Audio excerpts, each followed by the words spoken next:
In the heart of the Ural Mountains, there is a village where death is not an escape, but a recurring chore. In Krasnovistovo, the soil doesn't grow wheat, it grows flesh, and the harvest is a nightmare that never ends. Item number SCP-2133. Object Class Keter. Special Containment Procedures. Area 2133 has been established around the village of Krasnovistovo and its surrounding valley. A 10-kilometer exclusion zone is maintained by Mobile Task Force Nu 7 Hammerdown and MTF Beta 7 Maz Hatters. Any unauthorized individuals attempting to enter or exit the zone are to be detained, interrogated, and administered Class A amnestics. All biological material originating from SCP-2133, including soil, flora, and fauna, is to be treated as a Level 4 biohazard. No materials are to leave the containment zone with express permission from the Site Director. Any instances of SCP-2133-1 attempting to breach the perimeter are to be terminated on site. Following termination, the remains must be incinerated immediately. Observation of the village is to be conducted via remote drone surveillance. Under no circumstances are Foundation personnel to enter the village proper except during sanctioned exploration missions. Description: SCP-2133 refers to an isolated village located in the northern Ural Mountains of Russia. The village, known to its inhabitants as Krasnovistovo, consists of approximately 50 wooden structures of varying age, predominantly reflecting 18th and 19th century architecture. The primary anomaly of SCP-2133 is its population, designated SCP-2133-1. There are approximately 300 inhabitants. Genetic testing of recovered tissue samples indicates that every member of the village is a genetic match for one of 12 original profiles. Despite this, they possess varying physical ages, ranging from infants to the elderly.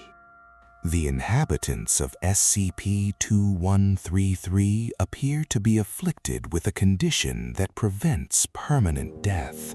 They exhibit extreme physical degradation, including advanced stages of leprosy, gangrene, and various parasitic infections.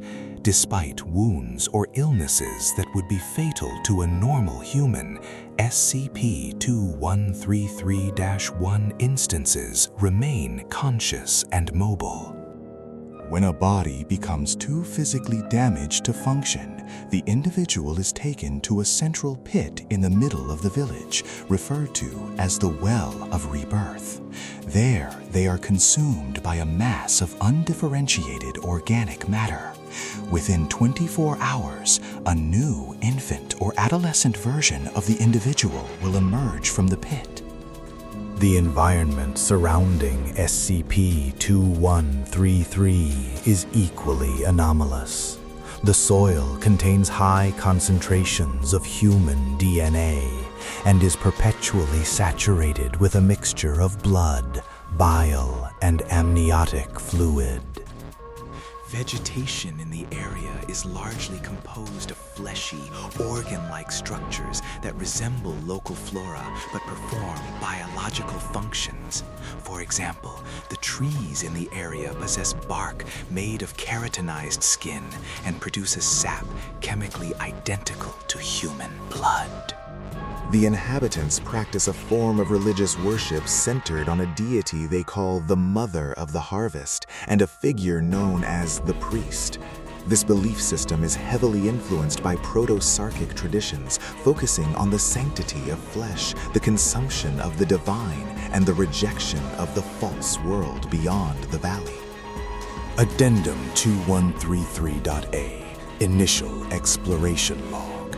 The following is a transcript of an exploration conducted by NTF Chi-7 Plague Tamers on October 14, 1998. The team enters the village at 0800 hours. The air is thick with the scent of rot and copper. Most villagers ignore the presence of the armed Foundation team, continuing their work in the fields. Team lead Miller notes that the villagers are harvesting large bulbous growths from the earth. When a soldier approaches, he realizes the growths are human limbs, twitching and pulsing in the mud. The villagers use rusted scythes to cut the limbs from the ground, placing them into wicker baskets. Miller approaches an elderly female instance of SCP-2133-1 sitting on a porch. Her lower jaw is missing, replaced by a mass of writhing, pale tentacles. Miller asks, "How long have you lived here?" The woman does not speak. Instead, the tentacles vibrate, producing a sound like wet leather rubbing together. She points toward the center of the village, where a large stone church stands. As the team moves towards the church, they pass a small schoolhouse. Inside, children are seated at desks. They aren't reading books. They are hunched over large pieces of raw meat, meticulously stitching patterns into the muscle with bone needles. A teacher, whose skin appears to be melting off his frame in thick sheets, stands at the front of the room, repeating a rhythmic chant in an unknown dialect of Old Uralic. The team reaches the church. The doors are carved from solid bone. Upon entry, they find the interior coated in a thick layer of yellow fat. In the center of the altar sits a figure dressed in tattered silk robes. This is SCP-2133-2, the priest. The priest addresses the team in perfect Russian. He says, "The great Karsist promised us the land would provide. We are the bond, and the land is the debt. Why do you come to disturb the payment?" Miller asks about the state of the villagers. The priest laughs, a sound that ends in a wet cough. He replies, "They do not suffer. They are the crop. Does the wheat suffer when it is milled? No, it becomes the bread. We are being prepared for a feast that will never end." Addendum 2133.B. Incident Report: The Great Reaping. On November 12, 2005, drone surveillance captured a significant event within SCP-2133. At exactly midnight, all 300 instances of SCP-2133-1 ceased their activities and marched toward the central pit. They did not walk with fear, they sang. The song was recorded and analyzed. It was a polyphonic arrangement of screams and rhythmic thumping. One by one, the villagers threw themselves into the pit. The well of rebirth began to overflow with a black, viscous sludge that flooded the village square. As the last villager descended, SCP-2133-2 appeared at the edge of the pit. He held a large, serrated blade made of what appeared to be hardened bile. He did not jump. Instead, he began to disembowel himself, spilling his organs into the darkness below. For the next 6 hours, the village was silent. Then, the earth began to heave. Massive subterranean movements were recorded on local seismographs. From the pit, hundreds of pale, translucent arms emerged, pulling themselves onto the surface. These were not the villagers as they were before. They were infants, thousands of them, far more than the original population.